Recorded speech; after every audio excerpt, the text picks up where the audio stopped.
Citoyens, citoyennes, sujets, sujettes, bonjour et bienvenue pour cette nouvelle émission du Cercle Richelieu. Et aujourd'hui, je pose une question simple. Que nous apprend la Bible, le texte de référence de la religion chrétienne, et même plus précisément l'Ancien Testament, texte de référence évidemment de la religion chrétienne, mais aussi de la religion juive, sur l'apparition de la royauté dans l'Antiquité, avant même l'Antiquité. Alors, le monde de la recherche date l'Ancien Testament globalement du IIIe siècle avant Jésus-Christ. C'est pas besoin de vous dire que les Juifs et les chrétiens le datent évidemment d'une période bien antérieure au IIIe siècle avant Jésus-Christ. En lisant l'Ancien Testament, on apprend beaucoup sur le mode de vie du peuple juif et sur celui des peuples qu'il rencontre au Proche et au Moyen-Orient avant et pendant l'Antiquité, notamment durant la période de nomadisation du peuple juif, suivant l'exode des Juifs du royaume de Pharaon. Et Israël fut donc condamné à errer 40 ans dans le désert, livre des Nombres, chapitre 14. Alors, en lisant le livre des Nombres, en lisant l'Ancien Testament, nous apprenons d'abord que les Juifs, nomades donc durant une quarantaine d'années, n'ont pas choisi en premier lieu le système monarchique comme organisation politique. Oui, parce que quand ils fuient le royaume de Pharaon, ils doivent s'organiser politiquement. Ils sont plusieurs milliers, même plusieurs dizaines de milliers, c'est tout un peuple qui part à l'aventure. Donc il faut qu'ils aient un système décisionnel, un système politique et militaire. Et on aurait pu imaginer que les Juifs donnent la couronne, tout simplement, puisque ils ont été en lien avec déjà des tas d'autres organisations politiques durant l'existence du peuple juif, et notamment l'organisation politique du royaume de Pharaon. On aurait pu imaginer qu'ils donnent une couronne à Moïse et à ses descendants. Après tout, c'est Moïse qui les a sortis d'Égypte, c'est Moïse qui a été choisi par Dieu. Mais ce n'est pas le choix qu'ils vont faire. En fait, ils vont privilégier un système... oui, ça va être difficile de le définir par rapport à une république ou une monarchie, un système plutôt de nature dictatoriale, on va dire, dans le sens romain du terme, qui s'appelle le système des juges. Alors là, vous pouvez aller lire le livre des juges que vous retrouvez dans l'Ancien Testament et qui raconte la période de l'histoire des Hébreux, comprise globalement entre la conquête du pays de Canaan et l'apparition de la royauté. Donc à cette époque, vers moins 1150 avant Jésus-Christ, le pouvoir serait exercé par ce qu'on appelle des juges. Évidemment, comme je vous dis, vous vous en doutez, ce ne sont pas des juges comme on les trouve dans les tribunaux de grande instance ou autres dans notre pays. Non, ce sont vraiment des types de dictateurs à la romaine, en quelque sorte. Ce sont des chefs religieux et militaires, en fait. Vous vous souvenez peut-être de l'émission que j'ai faite il n'y a pas longtemps sur Julius Evola et la métaphysique de la guerre, où je vous parlais de la division de la société en castes et de tout ce que ça pouvait avoir de spirituel, et du fait que les sociétés traditionnelles étaient généralement dominées par les castes qui étaient le plus proches, on va dire, dans la hiérarchie du pouvoir spirituel, donc des prêtres. Et on a une période là où prêtres et guerriers se rejoignent un petit peu et où une certaine catégorie de la population cumule les deux fonctions. Ben, c'est le cas pour les juges dans l'Ancien Testament. À la mort de Moïse, c'est Josué qui prend la responsabilité du peuple juif.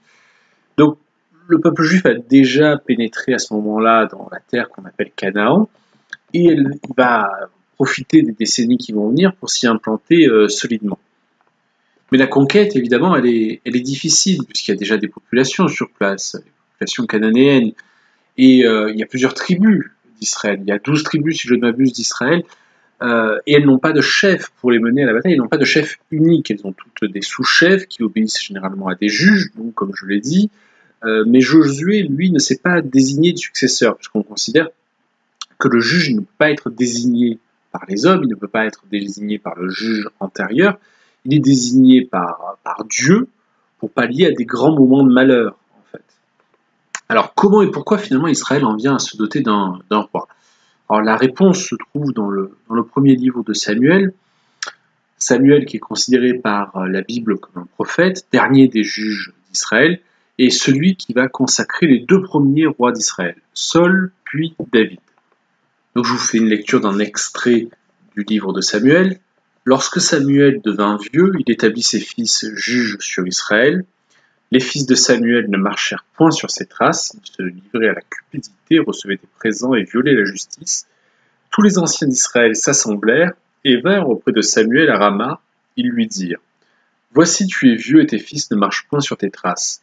Maintenant établis sur nous un roi pour nous juger, comme il y en a chez toutes les nations. Donc voilà déjà et les deux éléments intéressants en fait dans cet extrait. Le premier, on voit que la royauté arrive à un moment chez les Juifs où le système précédent a failli, c'est-à-dire cette espèce d'aristocratie dictatoriale a failli. Mais deuxième chose intéressante, c'est la dernière phrase, « Établis sur nous un roi pour nous juger, comme il y en a chez toutes les nations ». Ce qui veut dire que toutes les nations qui entourent Israël ont choisi la forme de gouvernance politique de la royauté. Alors, chose assez amusante, en particulier pour un royaliste, Dieu et Samuel, ils n'acceptent pas véritablement, enfin, ils vont accepter cette demande, mais ils le prennent avec colère. Samuel vit avec déplaisir qu'il disait « Donne-nous un roi pour nous juger ». Et Samuel pria à l'Éternel. L'Éternel dit à Samuel « Écoute la voix du peuple dans tout ce qu'il te dira, car ce n'est pas toi qui le rejette, c'est moi qui le rejette, afin que je ne règne plus sur eux. Ils agissent à ton égard comme ils ont toujours agi depuis que je les ai fait monter d'Égypte jusqu'à ce jour. Ils m'ont abandonné pour servir d'autres dieux. » Mais malgré sa colère, Dieu accède à leur demande.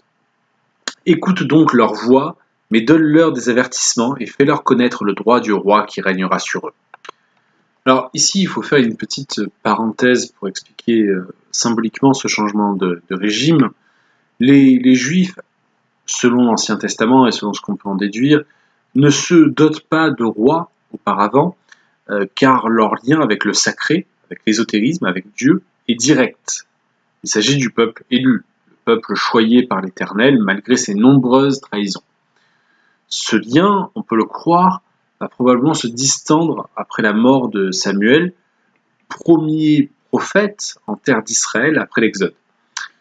Les rois vont jouer le rôle des juges et celui des prophètes.